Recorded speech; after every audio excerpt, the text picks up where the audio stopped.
Здравствуйте, дорогие друзья!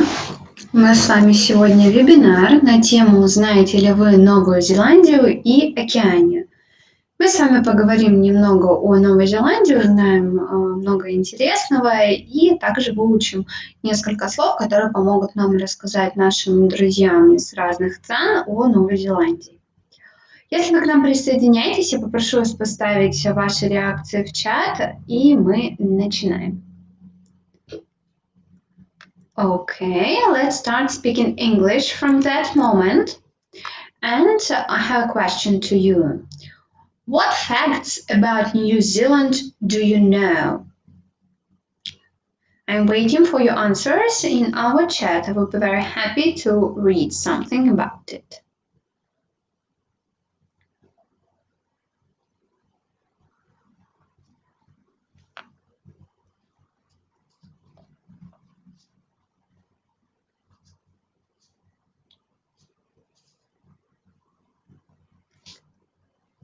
Okay, so let's see.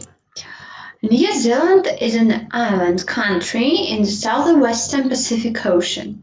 It consists of two main land masses, the North Island and the South Island, and more than 700 smaller islands.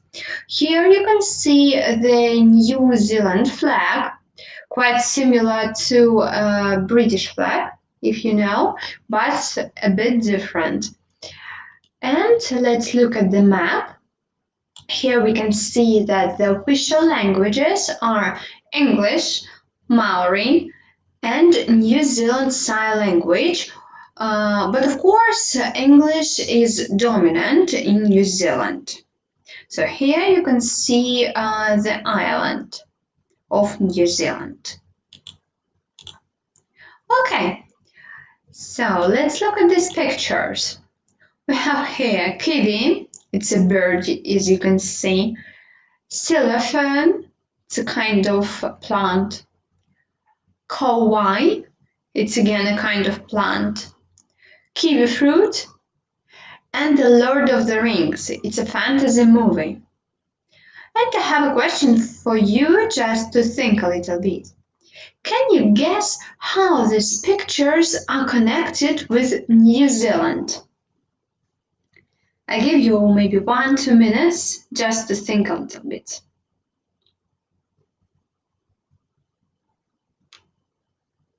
And of course, please don't forget that if you want to share any of your ideas, you can write it in our chat. I will be very happy to read it.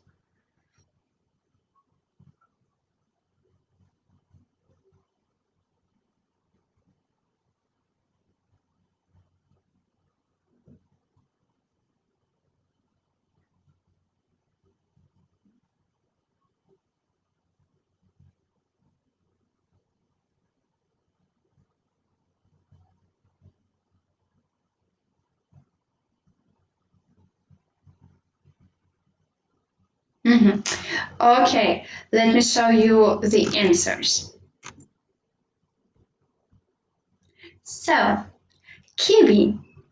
The term kiwis has been used as a nickname for New Zealanders since at least World War I, and the bird's use as a symbol for the country dates from the same era, so kiwi is the national bird of New Zealand. Silva Fern. This is a species of medium-sized tree fern, often referred to by its Maori name, ponga. So they have one more name for silver fern, it's ponga. The silver fern has been used to represent New Zealand since the 1880s. So silver fern, you can see it right here on the picture. It's the national plant. Our next picture is Kauai, and this is an evergreen tree producing bright yellow flowers in the spring. Blooms of the Kauai are found in New Zealand in the various range of habitats. The Department of Conservation notes that Kauai is widely regarded as being the national flower. So Kauai is the national flower of New Zealand. Next one, it's a kiwi fruit. This fruit was branded kiwi fruit when growers in New Zealand established successful cultivars suitable for export. It remains a major export for the country.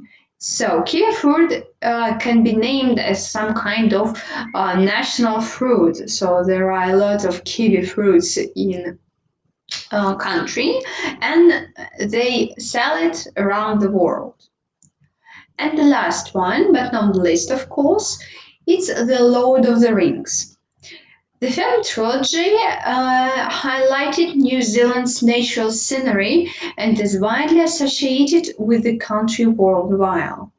So here we mean that The Lord of the Rings was filmed in New Zealand, and there are a lot of beautiful nature scenes that are from New Zealand, and they even have a kind of museum of the Lord of the Rings where you can visit all the places that were in the film. For example, Hobbiton or Shire, all you want if you watch it, of course.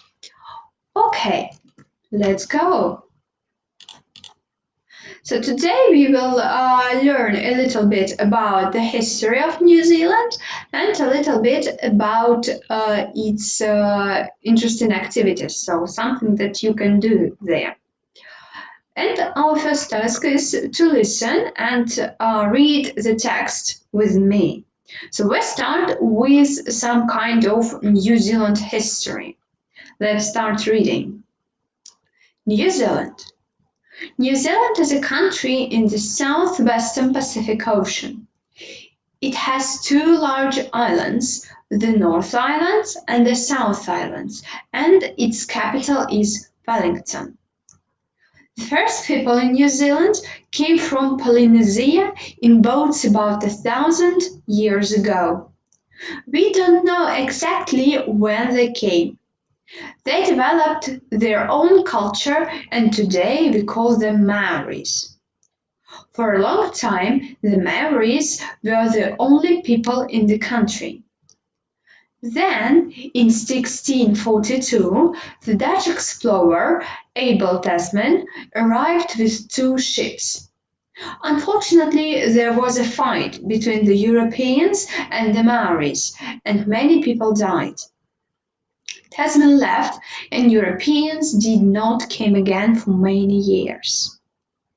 In 1769, the British explorer James Cook sailed to New Zealand and made the first maps of its coastline.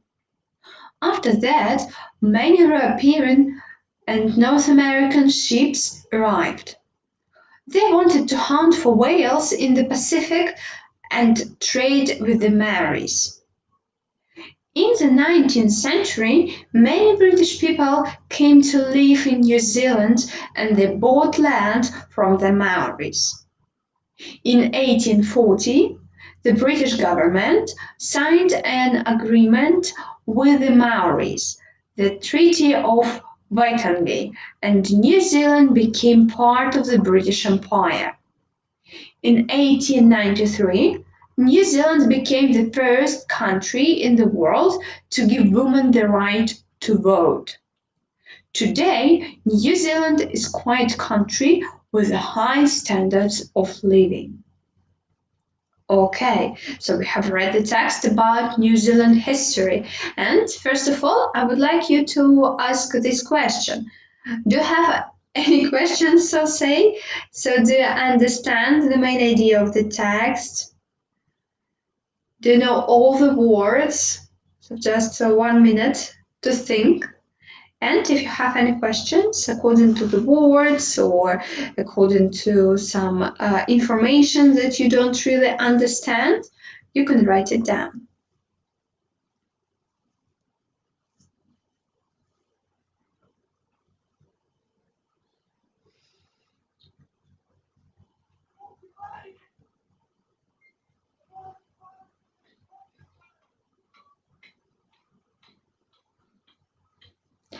Okay, as I can see, everything is understandable, so we can move on.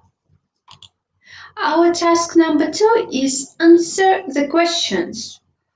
And our first question is this: where did the Maoris come from?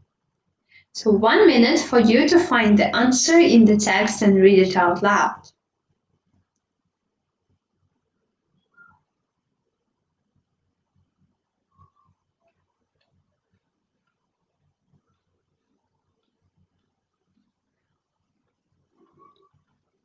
And pay attention, we're asked where, not when. Okay, I think it's time to give you the answer. So it's a very first sentence of our text. The first people in New Zealand came from Polynesia in boats about 1,000 years ago. And to make it more exact, we don't know exactly when they come. Okay, and the short answer is Polynesian. Well done. Question number 2. Who was the first European to sail to New Zealand? Okay, so some time for you to think and find the answer in the text.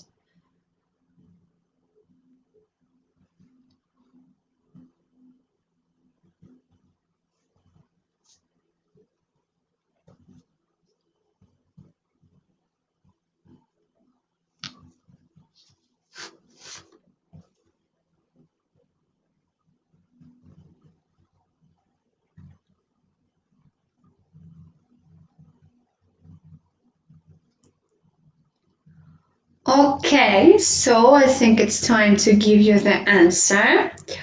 It was Abel Tasman, the Dutch explorer, and it was in 1642. You can find the answer right here. Well done. Question number 3. Who made the first map of New Zealand?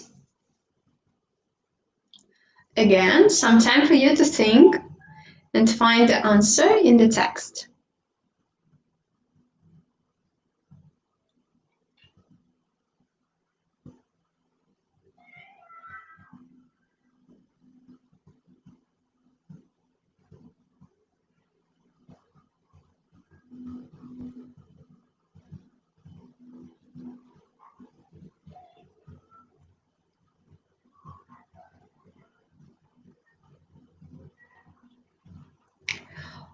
Okay, I think it's time to give you the answer.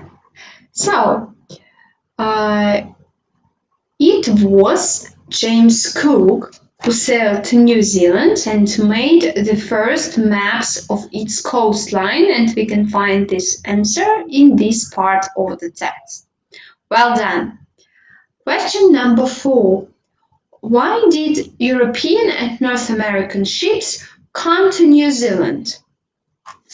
Well, let it be 30 seconds for you to think, to look it up.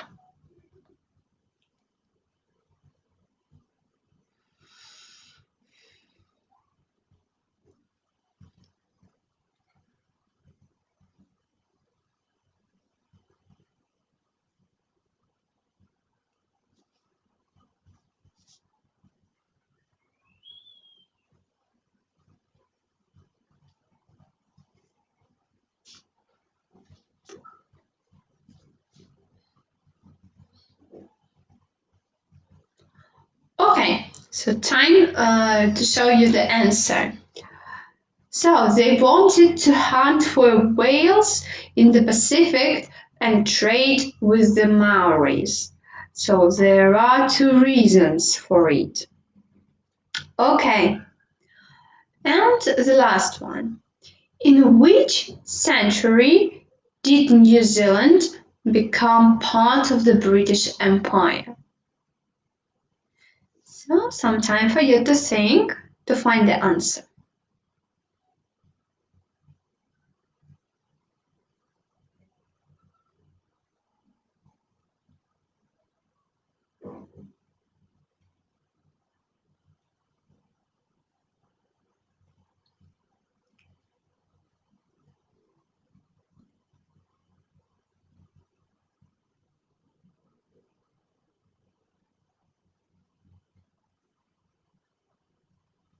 Okay, let me give you the answer. It was 19th century, and in 1840 the British government signed an agreement with the Maoris and New Zealand became part of the British Empire. Well done. Okay, so we have read a very interesting text about New Zealand history, and I just wanted to ask you, do you have anything that surprised you?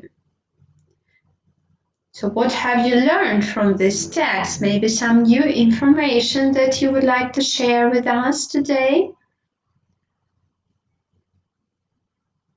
So just remember that you can write in our chat anytime you want. Okay, good. Let's come to our next part of the lesson, and now we will talk about activities. And I suggest you think a little bit. So, do you know any activities popular in New Zealand?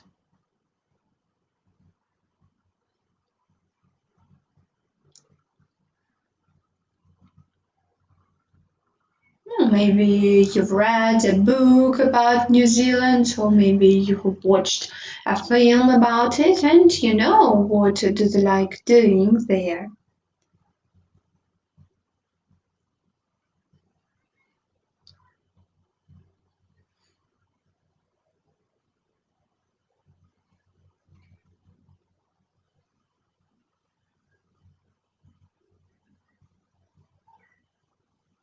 Okay, so let me show you the answers to let the cat out of the bag, so to say, if you remember our first webinar. All right, it's bungee jumping, and you can see it or in the picture right here. It's visiting any national park, because there are a lot of beautiful national parks in New Zealand and Oceania, of course.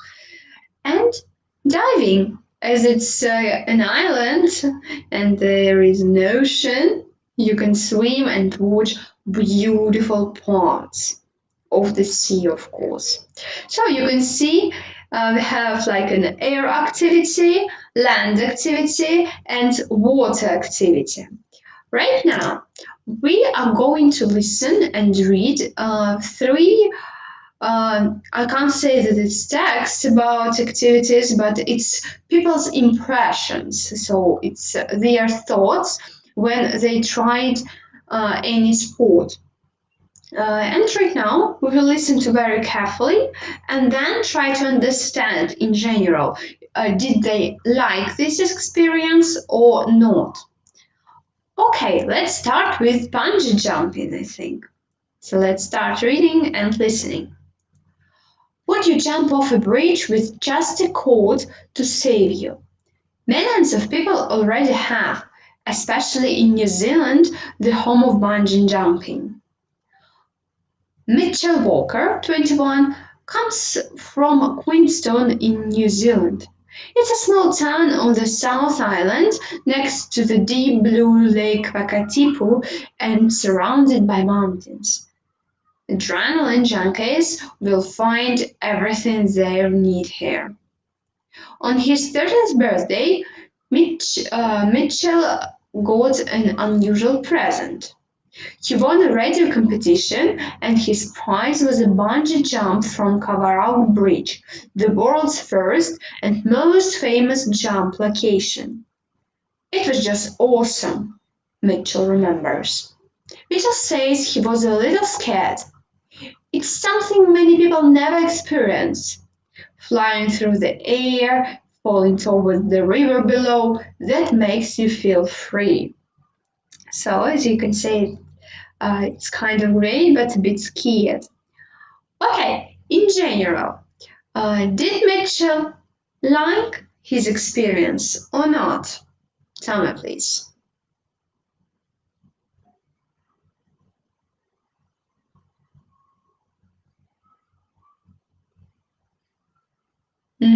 Sure, he likes it.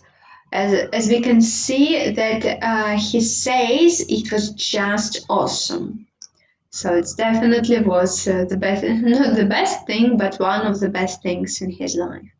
Well done. Let's come to land and to have park life here. With 14 national parks, New Zealand is filled with wonderful plants, wildlife, and hiking trails. Flynn Hawkart Saunders, 21, loves the outdoors. I have a great respect for nature, he says. In summer, Flynn from Opotiki works in the North Islands National Park. Flynn takes tourists through the park's wild forest. We spent 3 or 4 days with our group, telling them about the trees, animals, and Maori legends. The park is almost completely covered in vegetation, even on some of the highest mountains. In winter, Flynn works on Mountain Review, a volcano, and the North Island's best skiing area. Flynn's motto is respect the mountain and hope the mountain respects you. Okay, so a motto is kind of words that are usually said by someone. In Russian, we can translate it as device. So, what do you think? What it means? Respect the mountain and hope the mountain respects you. Any ideas?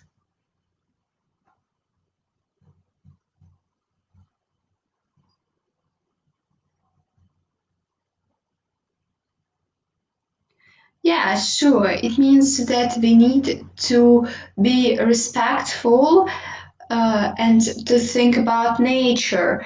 And don't think that a human is the king in this world. No, the nature can surprise us. Well done.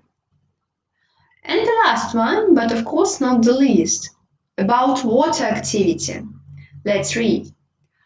Under the sea, a new world is waiting. An 18-year-old Shiny Watkins wants to take you there. It was a childhood dream of mine to be able to breathe underwater, says Shiny, who's been scuba diving for more than a year.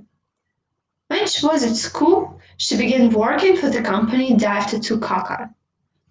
My day starts with cleaning the boat and preparing lunch, she says. We check the diving gear before we welcome people onto the boat. The skipper tells everyone about the trip and safety on the boat. So you can see that scuba diving is quite interesting. And can you please tell me what responsibilities, according to the text, do the diving guide have?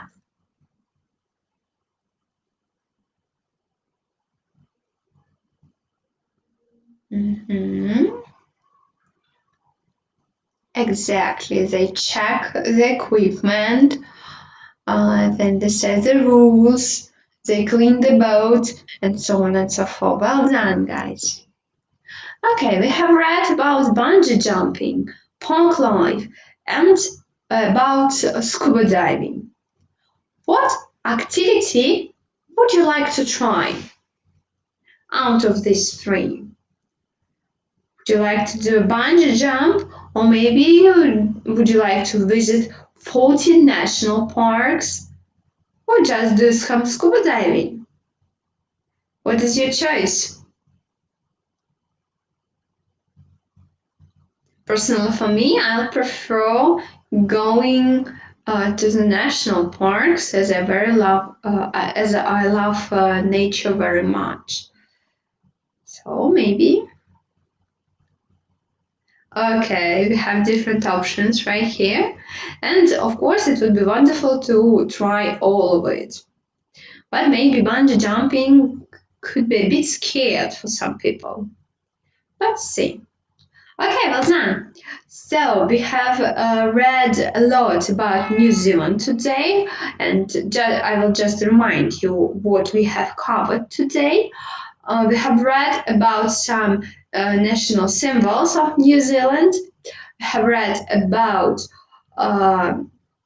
its history, about capital, about people who live there, and we have read about water, land, and air activities. Now let's sum it up and complete the table with the missing information. So, of course, try not to look at the pictures, but if it's kind of difficult for you to just use your memory to complete this table, sure, you can use these hints. I will give you some time to think and to complete it, and after that we will read all the pictures together.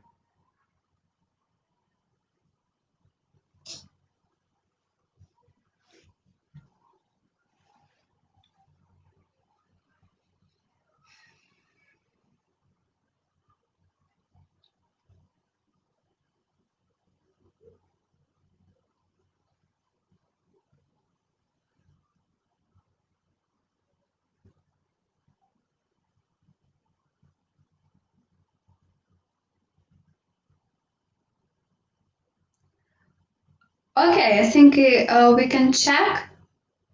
If you haven't finished doing this task, you can stop the video and then continue later with us. Okay, so let's check. Capital, of course, it's Wellington. National bird, it's kiwi, as we remember. National flower, kauai. Water activity, it's diving, of course, or scuba diving is also correct. Land activity, visit any national park. Air activity, bungee jumping. And nationality, of course, Maoris. And who can tell me, what about the language? Which language do they speak in New Zealand? It was our first, I can't say it was our first sentence, but it was in the first part of our webinar. What language do they speak? Sure, they speak English, they speak some kind of Maoris, and they speak New Zealand sign language. But of course, English is dominant in New Zealand. Okay, well done, I congratulate you. And would you like to visit New Zealand and Oceania after our presentation today? So some picture for you to inspire for a visit. Well, of course, it's very beautiful and there are a lot of things to do there, a lot of things to try, and it has got such a rich history. So, okay, our visit to New Zealand is over for today. And if you have any questions, I would be very happy to listen and to answer them. So I give you just some time to write it down in our chat if you have no questions. So that's very good. It means that you understand everything.